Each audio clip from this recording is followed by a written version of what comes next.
My name is Dan Stewart. I'm the co-founder at Happy Grasshopper, and I'm super excited today to welcome to our webinar series Bree and Ryan Tollefsen. Hi, Bree. Hi, Ryan. Are you with us? We are. Hi, Dan. Hi, Bree. This is so cool. I love these two. I don't really think it's that cool. You guys get to be in warm weather, and I'm stuck up here in Alaska in the cold. You just get to shiver. That's all. The reason we're together today is because Bree and Ryan have done something very special that very few people get to do. You know, I imagine you're all here with us today because you want to learn from these two folks, and I'm going to encourage you to be really thoughtful. Think of exactly what you want to know about their journey. We're going to cover a lot of content, and then we're going to have an open Q&A period at the end. So here they are. This is our power couple hanging out behind, is that your dad's cabin? Yeah, it would be my dad's cabin down the Kenai River. That was awesome. I actually got an Alaska suntan right there. A rare thing. You can do that in July because the sun doesn't set until, what, 11 p.m.? Yeah, about that. Yeah, very cool. Very cool. So Bree and Ryan invited me to visit them and to do some fishing this past summer. And, you know, those of you who regularly attend our webinars, you know that Chris Lindahl and I went up there together, and we had just a fantastic time. I just thought it would be really fun to invite these two to join us for a webinar so we can talk about what it is that they've been able to do and that they can share with you the sort of success that they've had in the market. And, you know, folks, I really want to put this in context for you, because if there's one thing that's cheap and easy to get anywhere, it's advice. You have got to be cautious about who it is that you accept advice from. So, you know, let's just take a moment and show you the proof in the pudding here. They run the Unity Home Group in Anchorage, and, you know, their story, I think, is pretty dramatic. You don't really need much narrative. You just have to look at the numbers. You know, in 2011, you guys did $23 million in sales. And yeah, and that was like the first official launch for our team was 2011. Mm-hmm. We'd kind of built the team before that, but it was really structured more about me and my team members, bio reps. They were kind of the overflow. And so it wasn't a true team structure. It was just what can I get and what I can't handle, I'll hand off to other people. Mm-hmm. But 2011 is the year we tweaked that and made it about our team members. And we focused on becoming a business versus becoming, you know, just an independent sales agent. What was that transition like? It was a lot of fun. It was probably, you know, honestly, that was probably my hardest year in real estate. And the decision was actually inspired by my wife, who, you know, we were just getting ready. I think 2011, we had our son, Sterling, my first kid. It was her third. So we have 3 kids at this point, and been married just under a year. And I did not want to be working every night, every weekend. And I wanted to have something of value more so than just myself and my past client sphere. So I knew I had to create a business versus just individual sales. That year that was my hardest year in real estate. I worked more than I ever had. I had more overhead, more debt, and made less money. So it was pretty awesome. Yeah, sometimes you got to step back to step forward. Yeah. And, you know, that's a really good point, because it's not like it's easy to go through this kind of growth. You know, there are going to be mistakes. There's going to be lots of failures along the way to huge success. And, you know, folks, I do notice that the decimals are messed up here. So let's just confirm. We're talking about millions here. 23 million, 56 million, 92 million, and 135 million. So those are the actual numbers. Looks like somebody snafu'd on the slide, and that was probably me. So, it's a little bit better than 23,000. Just a little. Went from 23,000 to 56,000 in sales. That was big. I sold an extra trailer that year. Yeah, nice. Well done. Well done. Yeah, the thing I could tell you about that year, 2011, was that was the year I feel really defined the culture and the values for our team and what we were about. And it was a quick decision, and I stuck to it, but it wasn't easy to say, okay, I'm creating a business, boom, the business is done. It was a process, and it really was a tough process. And you get 6 months in, you start banging your head against the wall because you're barely getting enough money to pay your bills. Your overhead just quadrupled from what it was before. And you go, well, I got this buyer that I've worked with in the past. I know I can go sell a home, get 100% of this commission, and just close the deal. Or I can really do what I'm saying I'm going to do and create a business and give it to one of my team members and hope they close it. And if they do, I get 50%, so you really, being a big producing agent, you really want to take that control back into your hands, and giving up the control is the hardest thing to do when you're making that transition. Yeah, it makes a lot of sense. And I know there are people on this call at all different stages in their career, right? We've got an audience all over the country and Canada as well. And, I think it can be a bit scary to step away from what you can do, just with total faith and certainty that you're going to push through no matter what it takes to get it to that next level. And, if just in case you didn't catch what he said there, that was a year of more work for less money. But look at the changes here.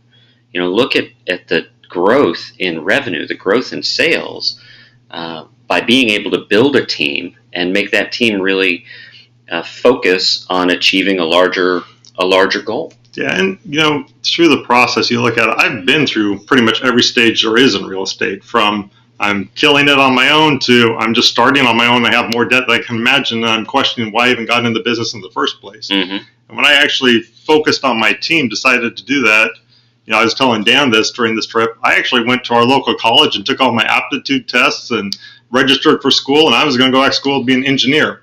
That was my goal. Yep. And I started thinking about it. I was on vacation, kind of killing my business off because I didn't want to work it anymore. It was about 6 weeks I didn't really work in my business or on my business or anything.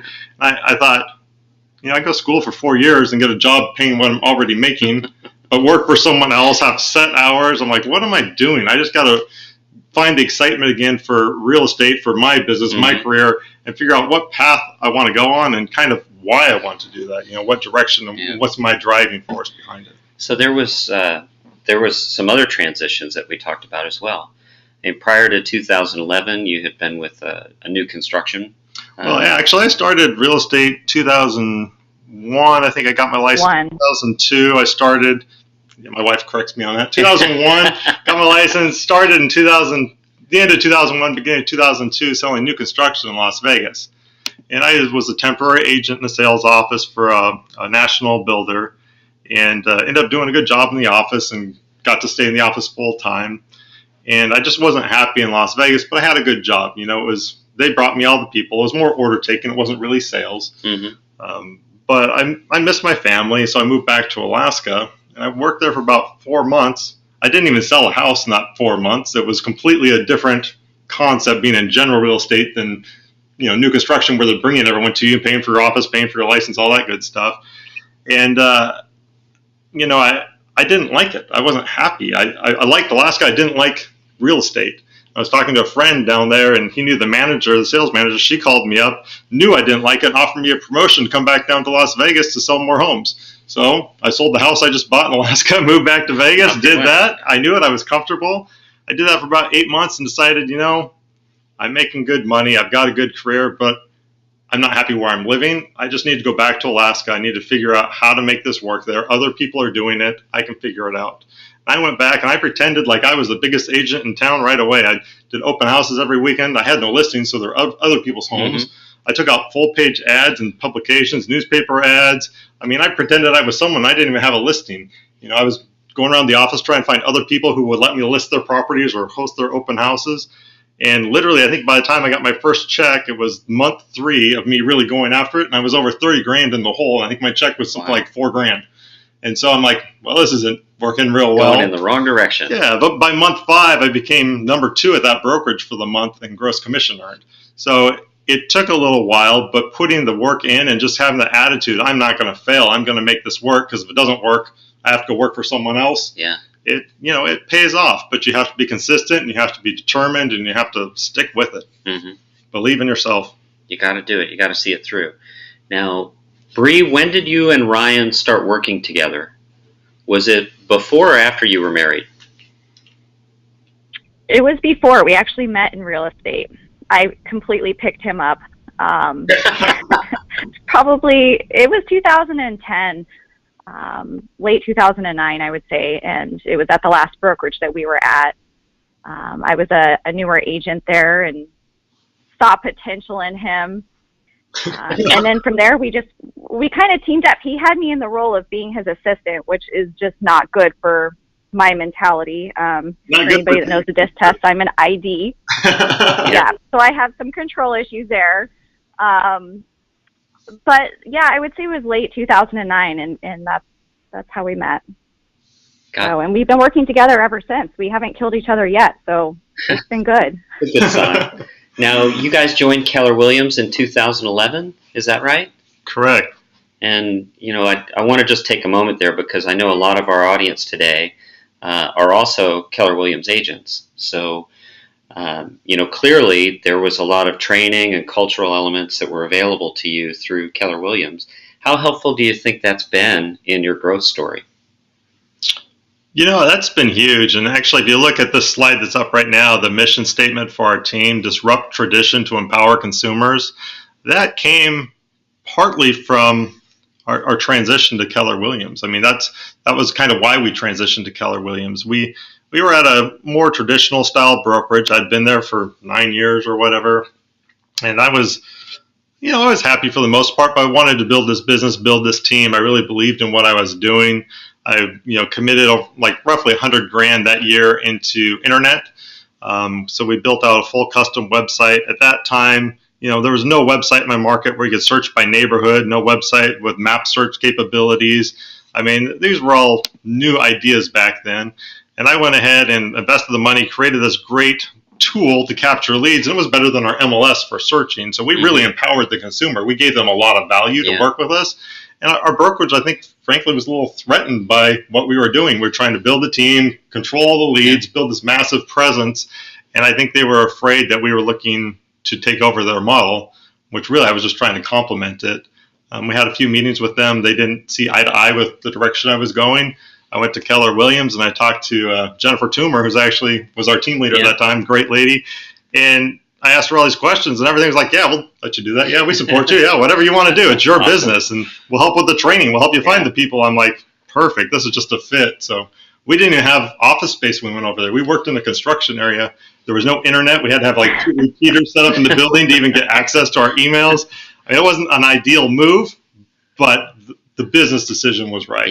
Getting in business with Keller Williams is the best thing we've done for our team. Well, the difference is between the last brokerage, I feel like, and this one is we had people that were going to get out of real estate altogether that wanted to join our team. They had personal things going on. They're crying. They're either going to have to get out or do something. And one gal we wanted to bring on our team, and that brokerage at the time, the owner would not allow her to come on to our team.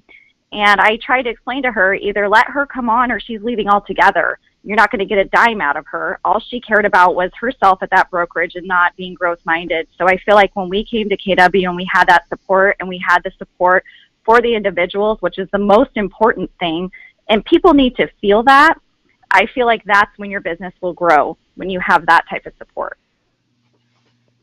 That makes sense. It really is about having the right people around you. Chris Lindahl and I did a webinar recently, and we talked about the concept of flocking together.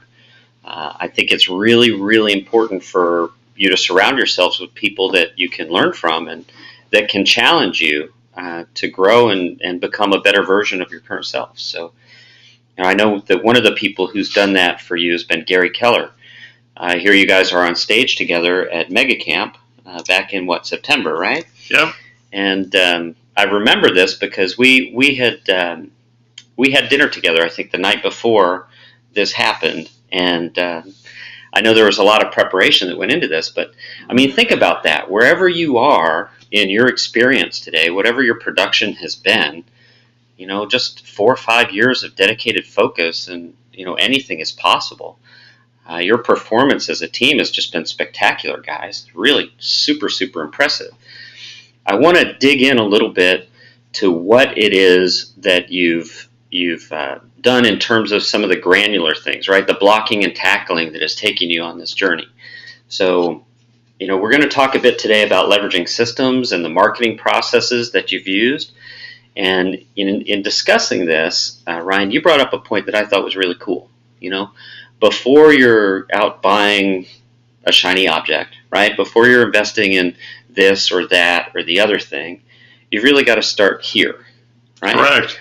Tell us about that. Why is that so important? The thing about understanding your big why is it's going to create a direction for your team and understanding of why you believe in it and why you want to get there. One thing I can tell you is I didn't really know my big why until this last year. I had a feeling kind of what it was about. I don't like to lose. I always like to be competitive. I always like to be number one. But, like I was telling you earlier, when I went and registered for college, I had actually, I had actually just gotten bored with real estate is what it was. And, working with buyers and working with sellers, you do so much, and then it just kind of becomes old. And then I created a team, and that kind of got me to that next step, and that was kind of fun. And my team becomes number one, then we double that, and we keep growing. And so that, I don't want to say it got old, but you start to become a little complacent. Mm-hmm. And without understanding why you're doing it, it's hard to get you to that next step. And then, naturally, we just kind of moved into expansion. And this is before it was even really launched with Keller Williams. We've moved into the Scottsdale market, and we're in Spokane. We're moving into Alabama right now. That's exciting. Yeah, and it's being growth oriented. But what I discovered this year was what my big why actually is, and I'll read it to everyone. But my big why is to paint a vision, create opportunities, and lead individuals to massive goals, such that lives are impacted in a way previously never thought possible. And well, hang on a second there. Such that lives are impacted in a way never thought possible. Previously never thought. That's amazing. I'm a big thinker, and my wife and I, she can chime in on this, but I told her I was going to be number one in my market, and she was sitting in bed next to me while I'm making this business plan, and she just argues with me, says, "No, you're not. You can't do that. Just focus on this." And she was very supportive. I love her for that. So in spite of that, I decided, hey, let's go ahead and just do it. And we did. And we looked 6 months in, and we crushed that goal that year of what we were trying to do. Let me just chime in and say I knew exactly what I was doing, and I'm very strategic. It's called negative reinforcement. I don't recommend it, but for the right personality, I'm a very high D. It kind of works for me. Yeah. Well, so, you said how competitive you are. Yeah. You want to be number one. It makes sense. She knows just how to push those buttons. I love it. Correct. And the thing, Well, and let me chime in and say one thing about this why. There's a lot of people that throw out their why without putting a lot of thought and heart into it. It was after Ryan had met with Gary Keller and came home and really, really went into deep thinking about what his true why is. And if anybody knows the DISC test, they know that a D is not emotional. He is 100% D with some C, so there's no emotion there. When he went over this with our team during our team meeting, he literally teared up and had to walk out of the room. Wow. He was fighting back tears because he genuinely felt deep in his heart he wants to impact other people's lives. And I feel like if people feel that on your team and they know you're a genuine person and they know you're there for them, that's where the team grows. Yeah. Everybody wants to be a part of that. And to speak to that, just because it was kind of an awkward situation for me, I'm kind of not a crier. Yeah, I'm not a crier, but I had just discovered this within myself, what my driving force is, what my big why is, why I do it, and then I'm going there and sharing it with my entire team, the people that are the purpose I have that, So for me, it was emotional. You know what? If we're going to go on this journey with all the peaks and the valleys, right? It's a rough journey. Yeah, exactly. You've got to be emotionally committed to that. You've got to be physically hardened so you can handle the stress. You've got so many different things that have to pull together to achieve this kind of success. And I can't fault you at all for being emotionally invested in that. Yeah. And that's the thing too that really sets our team apart, I think, from a lot of other teams, is when we established our team back in 2011, I really went towards our goals and growth. I had my goals in my head that this is where we need to get for this to be a successful business. And I did all this work trying to figure out how to make that happen, came up with these business plans. I love numbers. I love Excel. I spent way too much time in it building this business model. And then I thought, how am I going to get my team to buy into this? And So what I did is I went and met with every team member at that time. There was only 4, so it didn't take that long. Mm-hmm. But I went and met with them, found out, what their personal goals were, where their business goals were, what that would look like within the team and what would make it feel successful to them. And they all gave me their goals. I put them together to determine what the team goal is, and it was actually quite a bit larger than what I was thinking. And that was my big aha was, I would have been the limiting factor on my own team had I tried to push my goals down their throat. Yeah, Plus, they wouldn't have bought into the idea. That's a massive aha moment, Ryan. Yeah, that helped a lot. That's a massive, massive aha moment. Next, I want to talk a little bit about just the blocking and tackling, right? You've got to have a lead gen strategy. You've got to have a lead conversion strategy. That's absolutely necessary. Although, let's also put this in the proper light. It's not like there's anybody on the call today who doesn't know about ways to generate leads or ways to convert leads. It's not like there's some secret formula, right? There's probably a million different ways to get to the goal. I think the most important thing is knowing what your goal is, knowing why you're going there, and getting everybody on board to go that same direction. For us, initially I built my business off open houses. That's how I grew. And we use internet quite a bit. We use, past client and Sphere. We're now using some social. Mm-hmm. There's a lot of different ways to generate leads.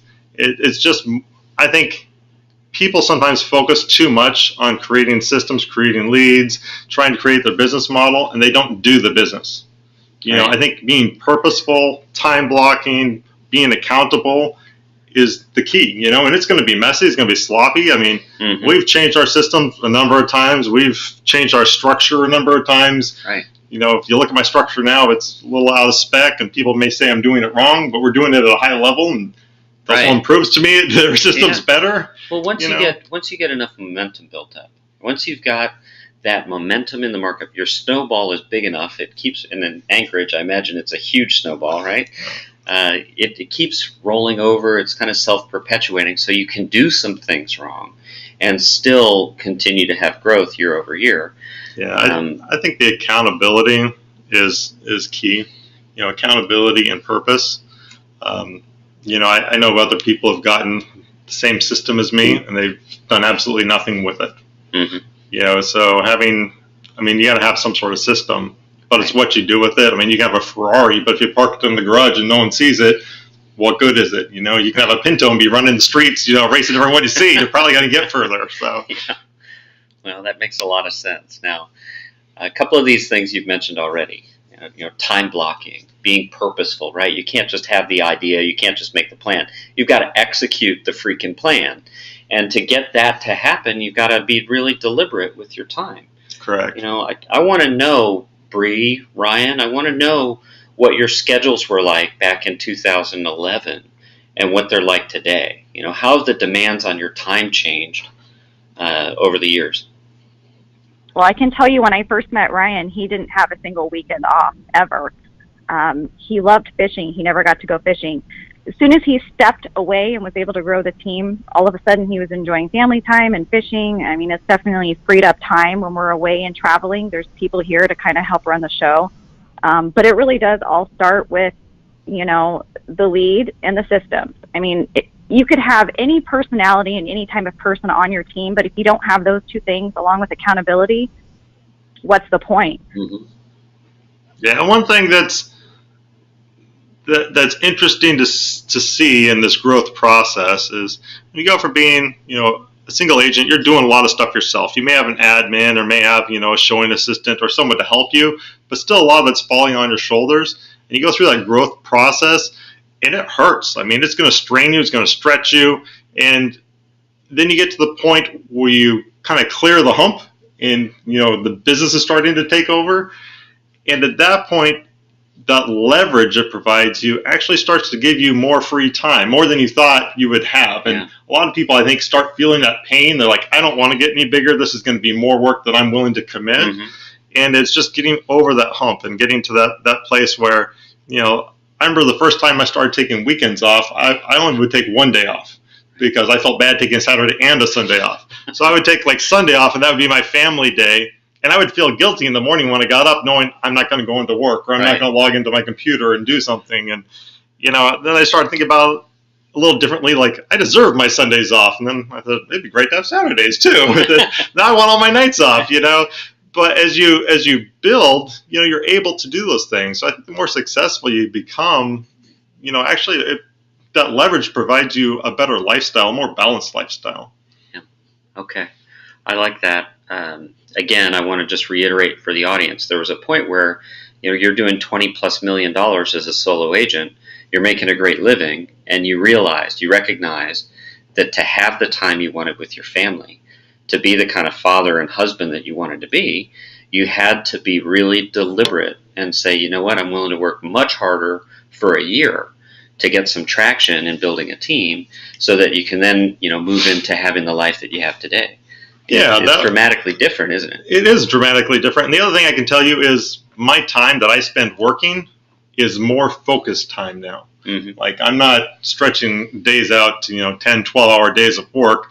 I'll go in and work. Honestly, I work 6 to 8 hours most days, and I'll go home and kind of think around while I'm in bed on my iPad. But, it's when I'm there to work, I work. And I get my stuff done, and I work until I'm ready to go home or my stuff is done, and then I pick it up the next day. But I'm just very purposeful about what I do.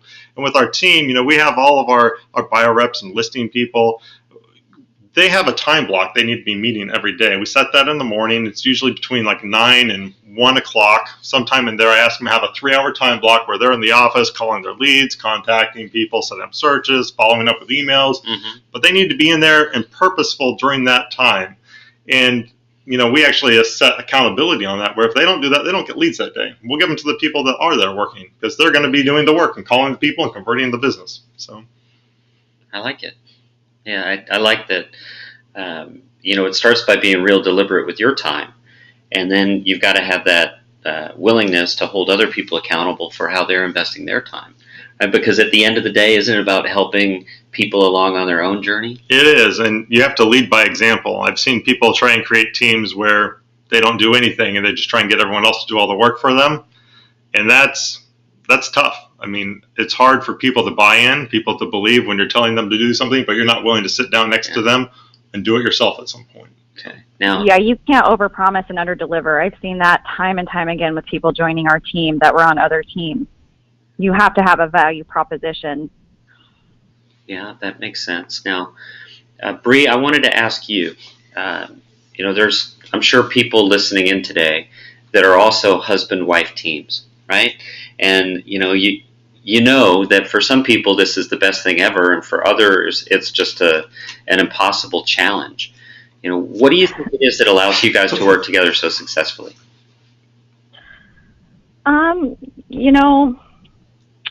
One, I'm a high I and a D very equally. So I'm very social. I'm kind of Ryan's social side, I guess you can say. I feel like we balance each other very, very well, where he lets me be social. I'm really great at recruiting. Being an ID, I'm really good at telling people that they should join my team, and I'll just keep going back there until they do. And that's the part of Ryan that's missing, I have to be honest. He's not a super social person by nature. And if it wasn't for me, people have joked with this, where most of the team would probably feel like Ryan hates them, even though he doesn't. I just kind of come in behind and make sure everybody knows that they're loved. And I feel like kind of sometimes being opposites is a good thing when it comes to working together. My part is different. My role is different than what he's doing. I'm not a tech person. He's extremely high on the tech level. And so for us, I feel like it's kind of a good balancing act. Yeah, one thing, for anyone who's KW out there and understands what an AVA is, if you look at Bree's AVA, she's a 7814 with an asterisk or double asterisk on the vector 3. And that means she's very impatient and very social, but that's right in line with a team leader profile. And my AVA is a 9614. So it's right in line with an OP. You're an OP. Mm-hmm. So we kind of follow, we didn't even know this when we got together and created our team, but we went to FSO, which is for building a franchise with Keller Williams, to kind of educate you, tell you what profiles you're looking for and how to make everything sync together. And it really relates well into team building, but we fit like the perfect match according to the AVA chart for building a Keller Williams office. And that's why I think it's been just a match made in heaven here, building a team, because it's kind of the same thing. We're recruiting, we're building systems, we're holding people accountable, we're running a business, and just the two of us together kind of completed the voids each other had. And I have to chime in and say too, if you're looking to grow a team, anybody out there listening, if you're not what my profile is, hire someone who is. If you're not growing, then you're going backwards. So if one of you is not the team leader profile and you want to grow, I highly recommend that you hire the right person to help you do that, because a lot of people are not naturally programmed. I've been asked before, how are you always recruiting? How are you always thinking to do that? I'm recruiting every day, I feel like, anywhere I go. If it's an outgoing person that's making my coffee, or somebody who's waiting on me that's doing a great job, I mean, I'll just keep going back until they eventually listen to me and they come on our team. It actually works. When I first met her, we go to the grocery store, to the restaurant, or anywhere, and she's always recruiting everybody, and I'm like, I feel a little uncomfortable with this. This is different, but now I'm just used to it, and it works for her. It's great, you know? Well, I saw that. Do you guys remember? We went out to a restaurant/pub. Oh, yeah. And I witnessed this firsthand. You recruited somebody right there from the restaurant, right before my very eyes. It was awesome. Yeah, she never gives up. And there's nothing, like she was saying, if you're looking at this as a business versus a career, there's nothing wrong with finding what your weaknesses are, your struggles are, and finding someone else to replace that or fill in that void. That's building a business. That's essentially what you need to do. And my problem was, together we had this natural ability, so we built a huge business and it did get out of our span of control a little bit, so we're going back and restructuring, building some people in the management layers and the training layers, those different things that we kind of just skipped over because we went a little fast. So. Gotcha. All right, so we've sort of covered a lot of things here, a little bit out of sequence with the slides. I mean, you started out by saying before you're getting real granular with tech, you got to work on your own big why. You've got to understand that. And then, of course, when you're building a team, the whole key is to really understand what motivates them, what their passion is, what their desires are. And then you can plug it in and make everything fit together as you've done. So, I want to bring this slide back up because I know that a lot of work went into this. And, what you're seeing on the screen right now, everybody, this is not just Bree and Ryan. This is their team, right? This is what they focus on. So you touched on the mission a little bit earlier. I'd like you to share a little bit more about why you feel this is so important. It's important because, and Bree was part of this too, but we sat down with our team we have a team meeting every Monday. We sat down for several weeks and went over this. And we discussed, what is our mission? What are our values? What's our vision? And there's a lot of different ideas everyone had, but the one main common goal one main common theme that came through every team member was they all do this because they like helping people. They enjoy the feeling they get from helping people. And, in the beginning, we built it, and it was more, the mission, vision, values were all towards our team members because we were looking at our business as if our team members were our business, and the consumers were how we made our money. And it kind of got a little skewed, and we went back and readdressed it to this. This is a consumer-facing mission, vision, values, beliefs, perspective system, because I don't look at my team members as if they're my income source. They're not my clients. Right. They're my business partners. And together we go out and we work, and our clients are the customers buying and selling their homes, and that's who we service together. And so I think having a clear understanding of, these people are not working for me, they're working with me, and we're achieving more together, and these are the people we're all working for. Understanding that is huge, and it's huge as far as customer service on your team, retention on your team, and you want your team to believe in what your mission and vision are. I mean, and your values. I mean, if you don't have that, you don't have a congruent team. That makes a lot of sense. And then as you're growing and you're recruiting more people, you've got this as kind of a metric to discuss, right? I mean, yeah, we actually got 3 foot tall by 2 foot wide boards of this made, and we put them in every office we have up on the wall. That's awesome. So everyone sees it, everyone knows it's there, other than we just went through the exercise of creating it. Everyone gets to see it, and that's why we had this nice visual picture done, because with just the words that looked a little boring, so we wanted to dress it up. Yeah, makes sense. Makes sense. So, folks, we are to the part of our presentation today where you get to just dig in and ask all the questions that you want to. And I see so many are already here, so thank you for putting these questions in as we move along. There's one I want to address really quick. I think it was Josh or something. Hawaii sounds nice. Fly everywhere with a private jet to these different locations. I don't, but that is a great goal, and I think I would like that. So I got to figure out how to make that one happen. Well, I could get my wife to come along more often than too. That'd be sweet. That'd be sweet.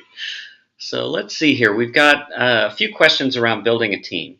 One of the questions is, when is the right timing to move from a single agent with an admin to building a big team, and what are the steps in the middle? You know, there's never a perfect time. I think you need to have some sort of systems in place for admin that are solid. That's very key. And one thing I'll speak about is we had a time earlier this year, we had some turnover on our team. I went and met with every team member one-on-one to find out what they liked about the team, what the struggles on the team were, what things they would like to see changed. And, you know, you asked a simple question, what's the biggest value proposition for you on this team?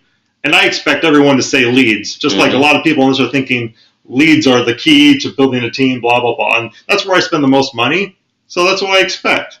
And I was surprised to find the majority of my team members said they like the admin feature and they like the culture. So those were the two biggest ones. Those were more important to my team members than business, apparently. Yeah. And so it makes you kind of think, especially being a high D where you don't really care about that stuff as much, like maybe there is a little more to this. And we actually had a video made for our team for recruiting. And I don't know if you want to talk about the video, Bree, but it was the video for recruiting. Yeah, it was very eye-opening. Yeah, it was very eye-opening. I feel like, honestly, a lot of how we recruit is, one, me always looking for great talent. But number one, I would say people being happy on our team and talking to other individuals, other realtors or friends, saying, hey, you should come talk to my friend, come join this team, because they're happy, they have the leads. They're not afraid of a new person coming on and taking their leads from them. They're not selfish in that way of thinking. Everybody wants to grow together to help stay at the top of the real estate game. That's one really cool, unique thing. I feel like there's not this competition within our team when it comes to recruiting. Yeah, I think a big part of that too is kind of putting your money where your mouth is. You know, you're going to recruit people on the team that join because they expect certain results. And if you don't do your job and hold them accountable, and you don't do your job and provide them the business to achieve those results, then you're failing on me. I mean, your team's just going to implode on you over and over again. I'm glad we're getting back to accountability. We've got quite a few questions. People are wanting to know, what system do you use for accountability?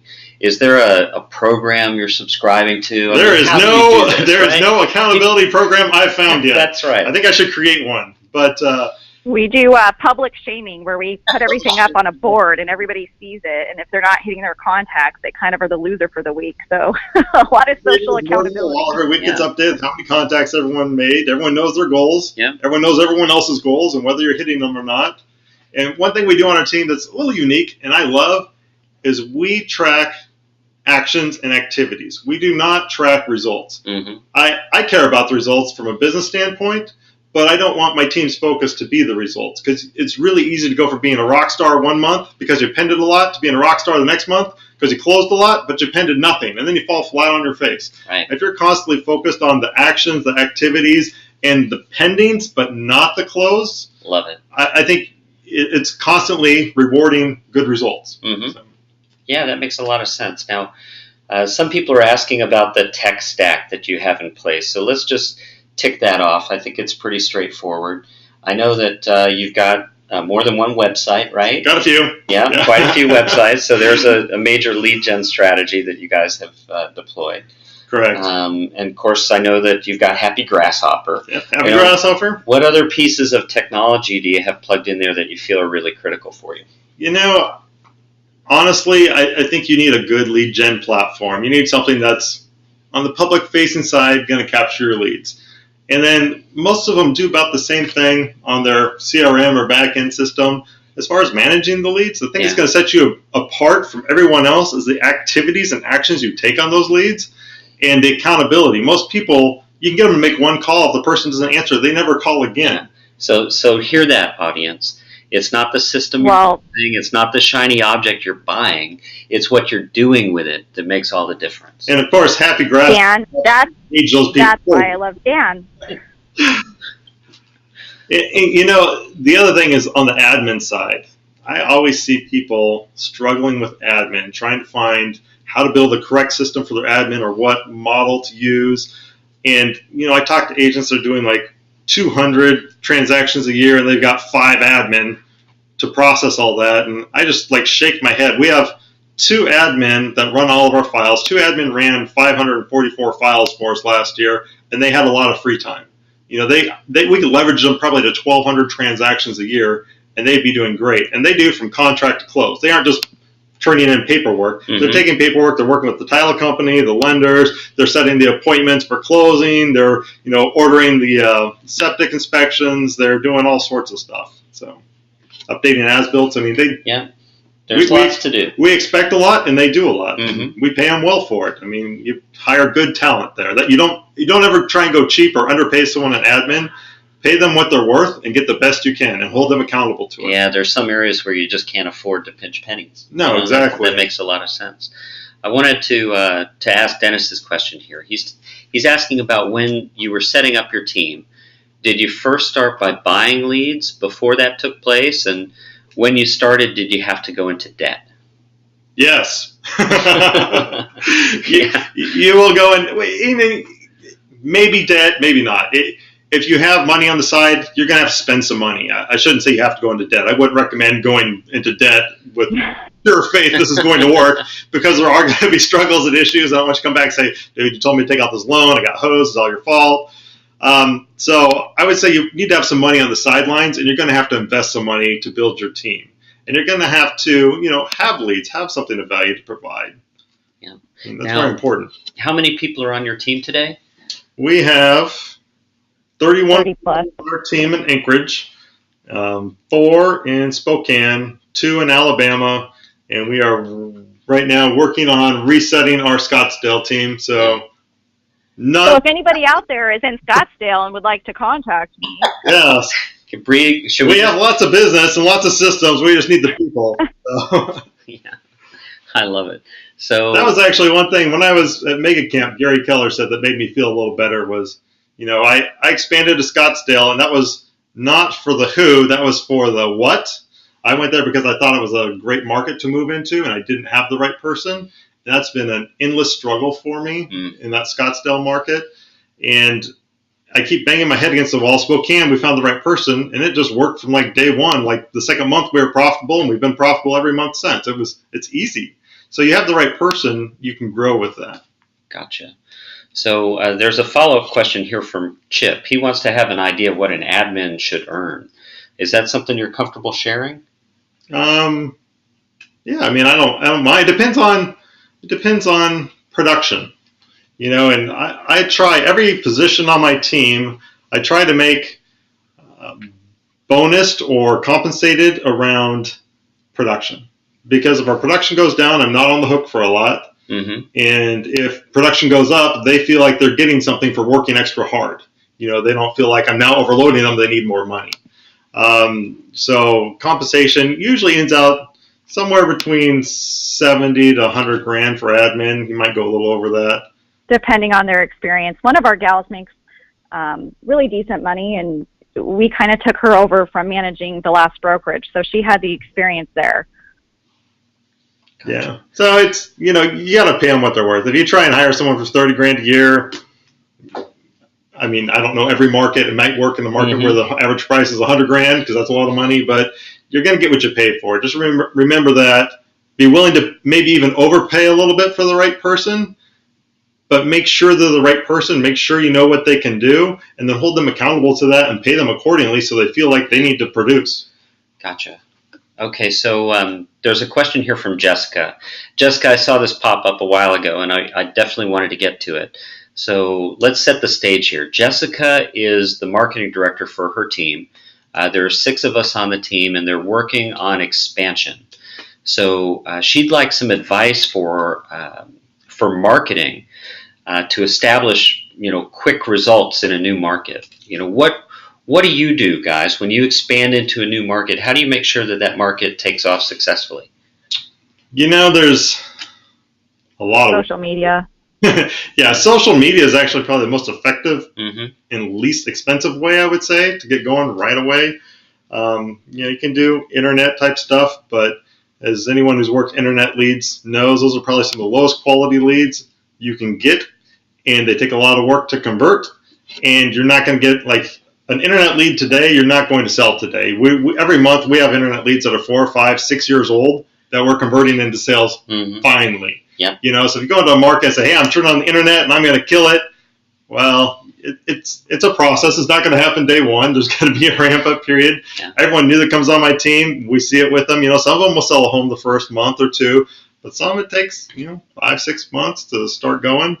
We see that a lot. The typical person who registers online isn't ready to buy a home today. Exactly. But those are the people who get the lion's share of the attention from agents because, it's difficult to really follow up with all those people long term. So. Well, that's why I love your system, Dan. I mean, not to toot your horn. I know you didn't want to make it necessarily about you, but I have to be honest, team members suck at follow-up. So the number one thing is you need the leads, and then you need the systems. And we just converted someone on Monday. Our ISA guy just got a hold of someone that was a 5-year-old lead because of the systems and the follow-up and not letting them fall through the cracks. But I would say for anybody times in the last 5 years.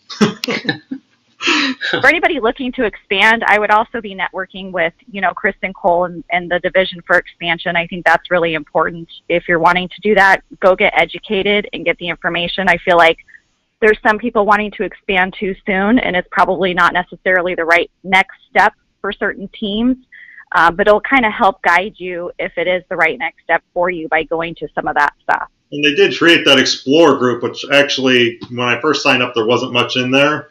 But with KW's Explore group, there's now actually a lot of good content and webinars and things specifically towards expanding into other markets that, I wished I had had when we did it. It would have saved me a lot of money and time. So it's a good thing to learn from other people if you can. Definitely is. So we've got quite a few questions here that are just pouring in right now. I want to try to get through as many of these as possible. Paula is asking, hey, I want to learn about Happy Grasshopper. And I'm sorry, Paula, that is just not what this session is for. There is going to be a link. In fact, I'll tell you what it is now. It's tour.happygrasshopper.com. We would love to show you what our system's all about.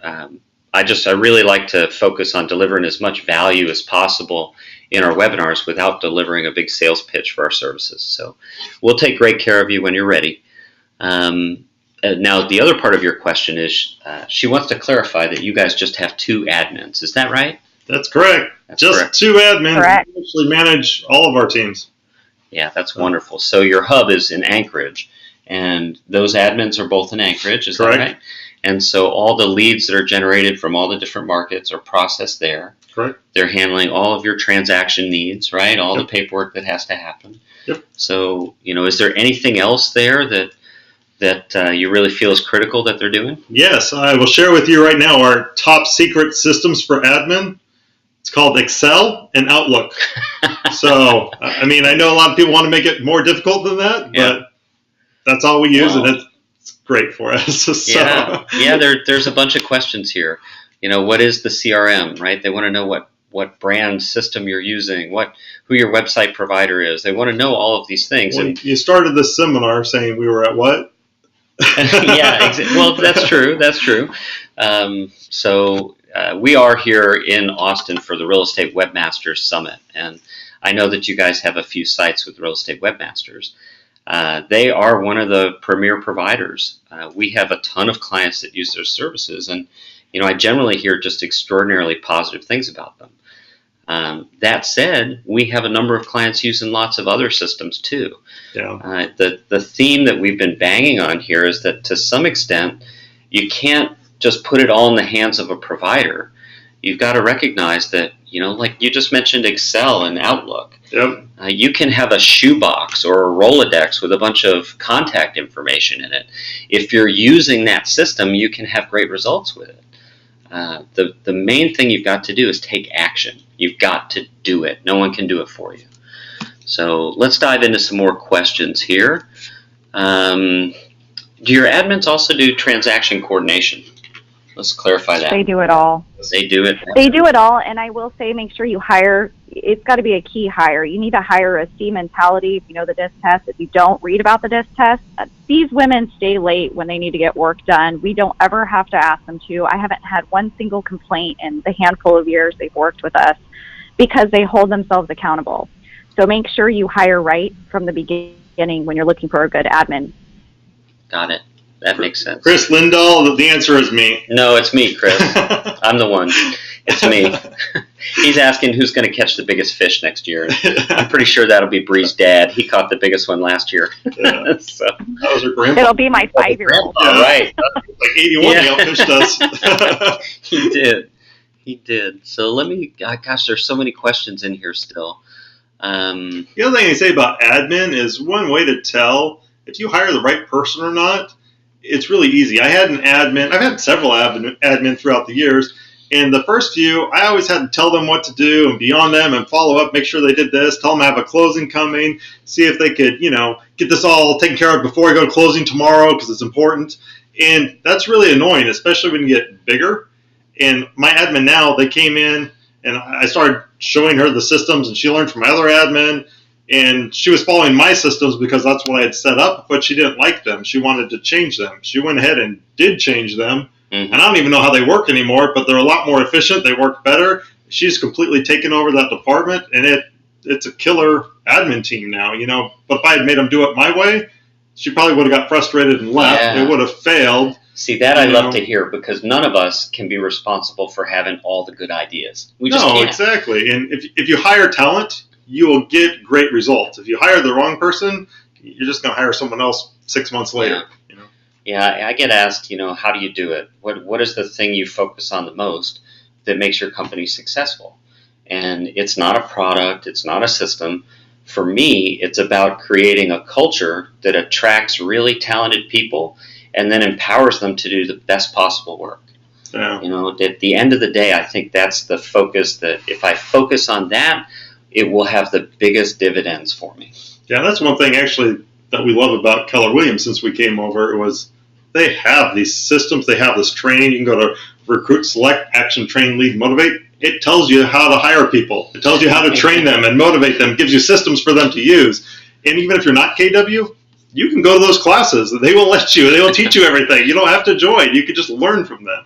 But that really cut the learning curve for me on a lot of things too. Was at first I was fighting the system. I joined and wanted to use all of my systems I'd already created because I put time in them. And then eventually I thought, you know what? You're going to get further working with other people and off what other people are already doing than trying to recreate the wheel on your own, because you're going to spend all your time creating, not doing. Mm-hmm. And doing is where you get the results. Yeah. Now, Bree, you had mentioned your ISA, and we've had a few questions. People are wanting to know if you do have an ISA, and of course you do. Yeah. Do you have just a single ISA? Do you have a team of ISAs? Talk to us about that. We have one. Go ahead, Ryan. Yeah, we have one ISA. He's 2 weeks old. Yeah. So I wouldn't say I'm an expert in this field yet. But it's working. We're seeing results already.